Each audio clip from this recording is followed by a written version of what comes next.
terus bangun selalu segar. Nah, katanya Gen Z itu lebih sadar atau tertarik ngurangin konsumsi gula, terutama dalam konteks gula dalam camilan atau makanan manis. Bener tuh ya, ada tren itu juga ya. Jadi yang kita harus tahu sebenarnya itu seimbangnya gini. Apa yang kamu makan itu harus seimbang dengan apa yang kamu keluarkan. Oke. Hidup itu kan nggak bisa hitam banget atau putih banget ya. Oke. Kalau kita hidup sesuai idealisme kayak contoh yang sesuai dengan jurnal, nggak apa-apa, itu bagus, itu nggak salah. Tapi kan tidak semua orang di dunia ini memiliki privilege buat itu. Oke ya, itu nomor satu dulu. Kedua, apa yang kita masukkan itu harus sesuai dengan apa yang kita keluar. Itu alasan kenapa diet orang-orang tuh beda. Nah, makanya kalau kamu mager, kamu harus mengurangi yang masuk. Dan yang mengurangi masuk itu adalah sumber energi. Sumber energi yang dikontrol ada dua. Segala sesuatu yang menghasilkan energi yaitu dari gula atau lemak. Nah, Gen Z ini punya dua pilihan, mengatur yang masuk atau meningkatkan aktivitas fisik. As long aktivitas fisikmu tuh proper, kamu nggak usah takut kalau minumnya nggak berlebihan. Even yang baik aja kalau diminum berlebihan jadi nggak bagus. Contoh air putih. Air putih kita minum 2 galon. Sapi gelonggong dong mas. Melembung, meletus tuh lambung. Bener. Ya kan? Bener. Ya nggak salah. Sedawa dulu. Oh iya maaf ya. Saya pikir kayak apa ini niruin sapi kan gue nggak tahu tadi baru lagi ngomongin sapi dia. Saya tuh sebenarnya mau emosi, cuman Anda tuh lebih tua. Oh iya maaf. Sesepuh legend kan. Maaf ya. Anda tuh dukung tim bola apa sih? Hah? Saya tidak punya tim bola apapun. Saya hanya menikmati ketika semua orang di celah-celah saya menikmati. Gitu. Jadi menikmati penderitaan saya kan? Enggak. Terus yang berikutnya adalah misalkan dicek dulu aktivitas fisiknya apa. Contoh kuli bangunan. Kuli bangunan tuh pernah lihat nasinya seberapa banyak kan? Iya itu gede banget. Nah banyak. Kenapa nasinya banyak? Karena mereka ngangkat beban buahnya itu bisa sampai berbelas-belasan jam. Nah terus banyak yang tanya, kenapa kuli bangunan nggak dia tinggi protein? Matamu cuk, nah, itu harga ayam berapa? Duitnya yang paling banyak menghasilkan energi bagi kuli bangunan ya kan nasi dalam jumlah banyak. Atau pernah lihat atlet endurance, itu mereka minumannya kan banyak banget. Karena kalori dan energi yang dihasilkan banyak, terutama kami nih yang memang olahraga larinya berjam-jam. Kita kan minum energi gel juga, di dalam satu energi gel itu kan banyak gulanya. Iya. Ya artinya gula tuh nggak dalam selalu konteks konotasi negatif ya. Iya. Karena itu tergantung keluarnya gimana, masuknya gimana. Dan niat Gen Z ini bagus karena rata-rata yang membatasi intake gula itu adalah rata-rata yang mager. Mereka biasanya mengganti substitusi. Contoh nasi putih ganti nasi merah. Yang paling terkenal sih mie jadi shirataki. Oh iya itu di rumah ada tuh banyak tuh. Banget. Jadi pada dasarnya kita harus tahu bahwa yang aku kritisi itu adalah ini yang kita itu bagus ya. Jadi kita apresiasi dulu teman-teman anak muda yang sangat melek dan sadar tentang apa yang masuk. Tapi kita harus kritisi bahwa kita jangan pernah menyalahkan makanan untuk dasar kelainan pada kesehatan kita. Yang kita harus salahkan adalah pola makannya. Itu dulu. Itu dua hal berbeda. Wah saya obes. Ini semua karena tepung. Yang kita salahkan adalah pola makannya. Kalau sesuatu yang berlebihan itu nggak bagus.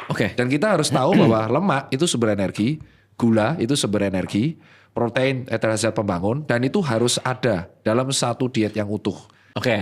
Nah ini kayak si Fadil nih, Fadil kan fansnya MU, dia suka minum nih teh yang kayak gini nih, itu lagi syuting minum lagi dia. Nah, ini yang harus kita kritisi. Jadi kalau teman-teman mana nih, Pak sini, nih contoh ya, Contoh. Selalu hal yang pertama aku lakukan, kalau misalkan kita mau beli sesuatu, adalah lihat kandungan di belakangnya. Oke, kita lihat di sini ada tulisannya 18 gram. 18 gram gula, ada tulisannya di sini.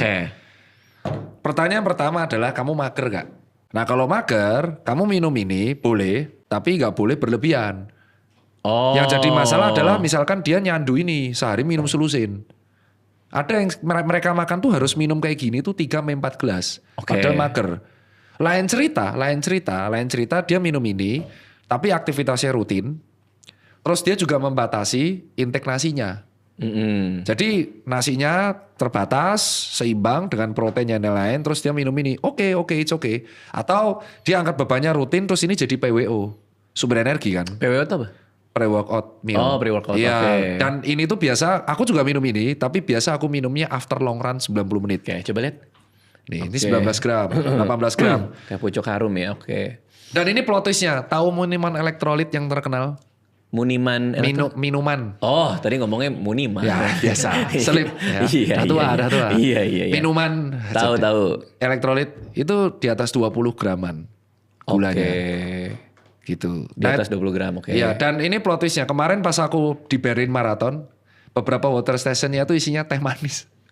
Oke. Ya artinya Buat energi. kayak minuman itu kan kalau kita konsumsi setelah berolahraga itu untuk dapetin energi cepat gitu kan maksudnya kan? Iya, betul. Oh. Jadi makanya di sini tuh yang harus seimbang adalah minuman manis itu adalah intake paling cepat buat kita. Tapi kalau kamu meminum itu berlebihan dan gaya hidupmu mager, itu yang menjadi masalah.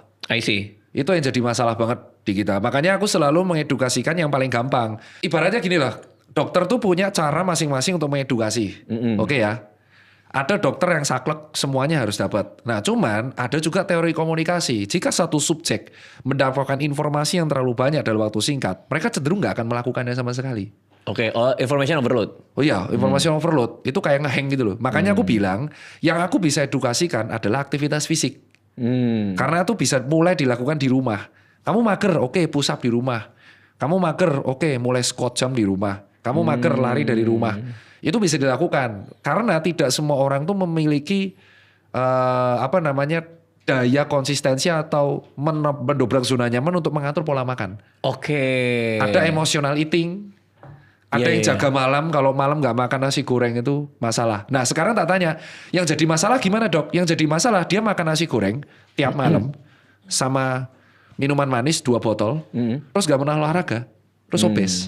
Itu berarti yang masuk banyak. Jadi yang membuat obes kita itu adalah bukan hanya satu minuman manis, tapi satu intake 1 harian. Oke.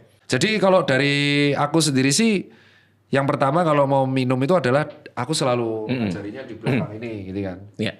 Cek dulu belakang apakah gulanya itu tambahan atau alami. Kalau aku sih menyarankan yang alami. Yang alami. Karena itu beda ya. Ada yang tambahan, ada yang alami itu 2 hal yang. Tekstur di rasanya yang beda. Jadi pahit nih biasa tambahan. Oke. Nah itu dicek dulu coba. Coba ya. Ya cek sendiri cara bacanya. Wah, mata udah mulai plus nih. Oke. Tanpa pemanis buatan, tanpa pengawet. Oh, I see. Yap, itu. Jadi sebenarnya informasi itu ada di sini ya? Ya, dan rata-rata tuh orang nggak mau mengecek itu. Bahkan ada beberapa mall itu sudah mengkategorikan kadar gulanya.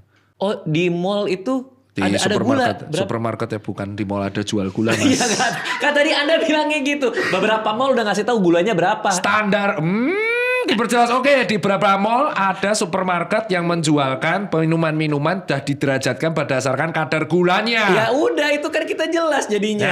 Ya, gasnya ke gas kurang ajar nanti saya jadi kalahan terus. Oke. Nah tapi ada beberapa tenaga kesehatan yang saklek.